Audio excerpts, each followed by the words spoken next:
I'm going to break up the key revenue streams at Apple into four main areas. The first is that the company designs, manufactures, and markets mobile communication and media devices and personal computers.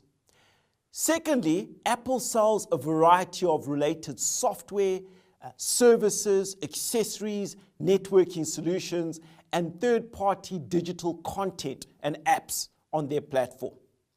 The third key revenue stream is that the company sells and delivers digital content like videos and music. So they've got applications, and through the iTunes Store, the App Store, the Mac App Store, TV App Store, iBook Store, and Apple Music, they can deliver content to end users.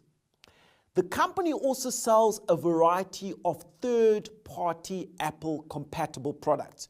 Now, these could include application software, their various accessories through its retail and online stores that they sell. These generate revenue as well. And Apple continues to build and to expand its own bricks and mortar retail stores. So through these physical stores, it's also able to sell things to people. And it's got a third-party distribution network to effectively reach more customers and provide them with high-quality sales and post-sales support.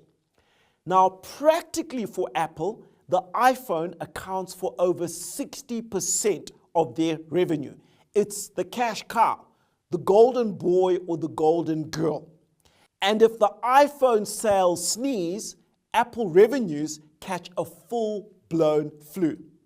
Now, globally, the iPhone has got about 15% market share in smartphones, but it's positioned and priced in such a way that Apple generates 80% of all smartphone profits made worldwide. So other hardware devices, including the Mac, the iPod, the Apple Watch, the HomePod, all those other accessories are very marginal in Apple's portfolio if you compare them to the iPhone. Apple is also cunning in how it monetizes the iPhone value chain. The latest iPhone goes for the highest price, but previous models are still manufactured to cater for customers that may be financially marginal and may not be able to afford the latest model. So customers who can't afford the latest phone can actually buy a slightly cheaper previous model.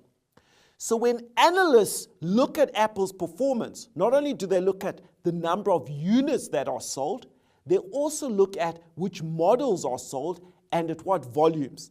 And they blend this into a metric called the average price per unit. The higher the average price per unit is, the more profits for Apple on its iPhones. And the average price per unit today on the iPhone is at record highs.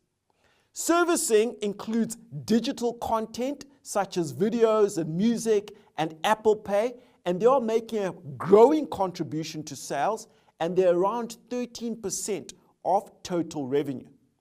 Now, it's essential that the services component increases for Apple's revenues because services are recurring. They represent annuity income or repetitive income. They're a big one because relative to hardware sales tend to be lumpier and more volatile. You might buy a phone every 2 or 3 years. You're not going to buy it every month. Services revenue is going to be a more regular and more repetitive revenue stream for Apple.